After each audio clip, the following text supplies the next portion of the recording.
السلام عليكم ورحمة الله وبركاته. أنا برحب بكل إخواتي وحبايبي اللي متابعيني جوه مصر وبره مصر في قناة إسلام مملكة الطرق الجديدة. كل إخواتي وحبايبي وحشنا والله. النهارده في الشغل اللي معايا تمام. عايزكم بس برجاء نشترك في القناة ونفعل زر الجرس عشان يوصلك كل جديد مني على القناة دي. تمام. أنا القناة الفيديوهات جايبه مشاهدات جامدة بس مفيش اشتراكات، ما فيش لايكات كده، فاحنا عايزين الاشتراكات واللايكات عشان يوصلك بس انت الفيديوهات مني. تمام. انا يوميا بنزل فيديو، فعشان يوصلك يوميا فيديو مني تتفرج على كل يوم دجاج شكل سنغافوره، لا كوشامو، لا شامو، لا هندي، لا باكستاني، حجازي، فارسي، اللي انت عايزه هتتفرج عليه. زي ما قلت لكم وزي ما وعدتكم هيبقى في شغل جامد باذن الله، هيبقى في حاجات حلوه، هيبقى في مستويات جامده، وهعمل لكم الشغل عملي. يعني ايه الشغل عملي؟ يعني بعد كده بدل ما كنت بنأكل الحاجه نظري، مثلا بقول لك هنحط قد كده على العلف وكده على العلف نظري، لا انا هعمل لك، هنجيب الحاجه، انا هجيب الحاجه بنفسي واعملها واكل الطرق قدامك وهنشرب الحاجه قدامك وهعرفك كل حاجه وانت معايا. يعني مش هسيبك، كل حاجه هتبقى انت معايا فيها وهفرجها لك عملي. ما عدتش هحكي لكم حاجه نظري خالص، بس انا طلعت بنفس الوقت ان انا اعرفك هنعمل ايه وهفرجك وبرضه هنحط، مع ان هو مش طقتهم الوقت، احنا بناكل طقه واحده يا جماعه. انا باكل طقه واحده في اليوم اللي هي بالليل مثلا المغرب، انا باكل المغرب، فهو مش طقتهم الوقت لان احنا العصر. تمام. بس انا هاكلهم الوقت. يعني ايه؟ مش كل الدجاج برضه، الجو حر ما ينفعش اكل الدجاج الوقت. اصحى يا غاو، ما ينفعش اكل الدجاج الوقت.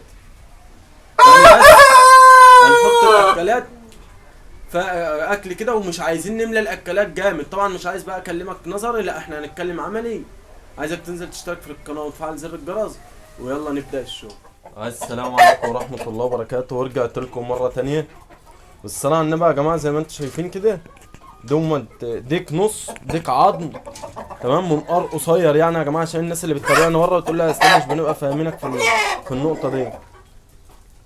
وديك هندي بلغد، هو بلوزه. اللوزه يا جماعه زي ما قلنا لكم، اللوزه بتبقى زي ما انتم شايفين كده، اللوزه اهو. التاني بقى بتبقى في طرطوره او عرف، في طرطوره وفي عرف وفي تاج وفي فراولاي وفي حاجه اسمها مورق. الديك مورق. يعني ايه مورق؟ ليه دلايات، ليه دلايات زي البلدي، ليه دلايات زي البلدي. طبعا الحاجات دي بتنقص من مستواه برضه، الحاجات دي بتنقص من مستواه برضه. بالنسبه للاكل والميه اهو، الاكل والميه انا مش مالي الاكله. ليه بقى؟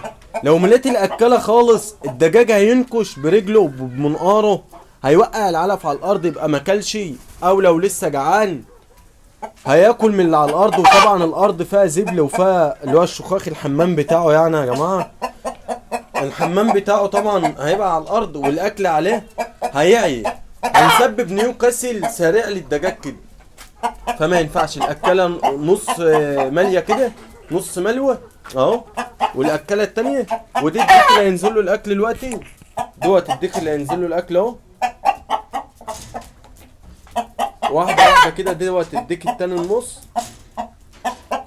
اللي هو ابو منقار قصير. وفي الدجاج ده، في الديك ده البدر ده كتكوت 4 شهور، فارسي او حجازي على ما بتسميه، فارسي او حجازي على ما بتسميه. ما شاء الله مستواه حلو.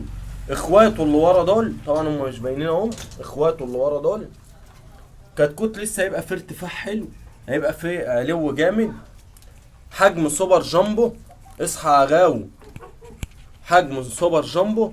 في لغد، كتكوت ظهره عريض، الديل في الارض، الدماغ ملفوفه، العظم ملفوف، عظم قصير، برجلين شو، برجلين شو هما زي 1 2 3 كده. هتتعلم وهتبقى حافظ وعارف كل حاجه وفاهم، هتعرف تشتري وتبيع اي حاجه جت في ايدك، هتعرف تشتري وتبيع اي دجاج جه في ايدك. تمام. عايز انزل الاكل والميه واحنا مع بعض كده. هنفتح الباب. طبعا الديك ده مفصل، مش هنزل الميه الوقت. انا هنزل ليه الميه الوقت؟ احنا مش محتاجين الميه الوقت في حاجه، هننزل الميه ليه؟ يبقى الميه مش هتنزل. تمام. يبقى العلف اهو عشان الديك مخصل اهوت كده. دي الديك ده اول ديك اهو، نفتح عليه كده ونتفرج. نفتح عليه طبعا. شفتوا وصلكوا كلامي؟ وصلكوا كلامي عمل ايه؟ اهو.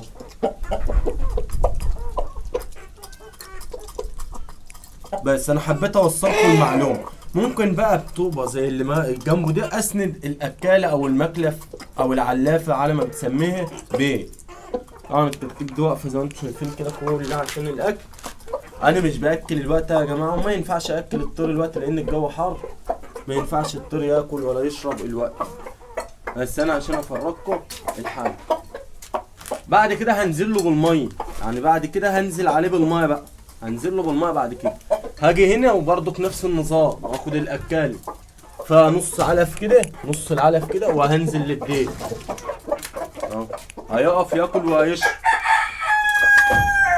وصلكوا كلامي عمل ايه؟ عمل ايه الديك؟ لو مليانه هتتقلب، لو مليانه الاكاله هيقلبها، هيوقع منها اهو. بس هياكلهم لان هم اللي قدامه. حتى لو وقعوا يا جماعه هو هياكلهم لان هم اللي قدامه. طب لو الاكل او العلف او الكلفه زياده عليه، لو الكلفه زياده عليه مش هياكلهم، هيفيض منه. طب لما هيفيض منه هيعمل اللي هو الحمام عليهم، وبعد كده اما هيجوع هيرجع ياكلهم بالحمام اللي عليهم ده. يبقى احنا دمرنا صحه الدجاج. يبقى انا بموت الطير بايدي. يبقى انا اللي بموت الطير بايدي. يبقى انا كده اللي بموت الطيور بايدي اهو.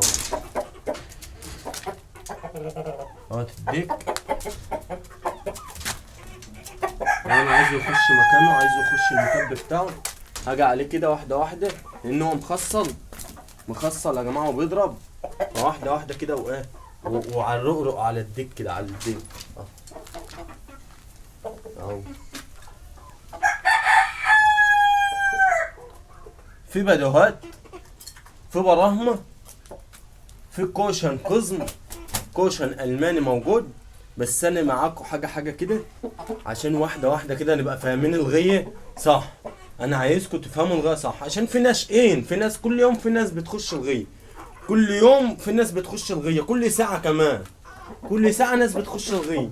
فاحنا عايزين نمشي صح، عايزين نبدا واحده واحده. هبدا معاك يا غاوي من الصفر. انا هبدا يا غاوي معاك من الصفر، من اول ما هتخشش الطير. لسه هنعمل سلسله الحلقات دي، لسه هنعمل سلسله الحلقات دي مع بعض. هبدأ معاك من الصفر، من واحنا بنشتري الدجاج ازاي، من واحنا بنحط الديوك ازاي وبنستف الحاجة ازاي، من واحنا بنأكلهم ايه، وايه احسن اكل، وايه احسن كلسمات. هعرفك كل الحاجات دي، وهعرفك تعمل ايه للفرخة اللي بتاكل البيض واللي ما بتبيضش واللي ولادها بيموتوا والفاشل اللي بقى في جسم الدجاج. كل ده هعرفهولك. الكلام عن الطيور مش هيخلص، في شغل كتير ورانا، شغل كتير، والكلام مش هيخلص عن الطيور، ولا المعلومات هتخلص عن الطيور. وكل حاجه موجوده وكل حاجه هجيبها لكم باذن الله طول ما احنا مع بعض. بس برجاء عايزك تنزل تشترك في القناه وتفعل زر الجرس، وما تنساش تدعمنا اللايك علشان انا انزل الميه دي. ومش عايز اكون طولت عليكم في الفيديوهات بعد كده، عشان مش هعمل لكم فيديوهات طويله عليكم بعد كده. سلام.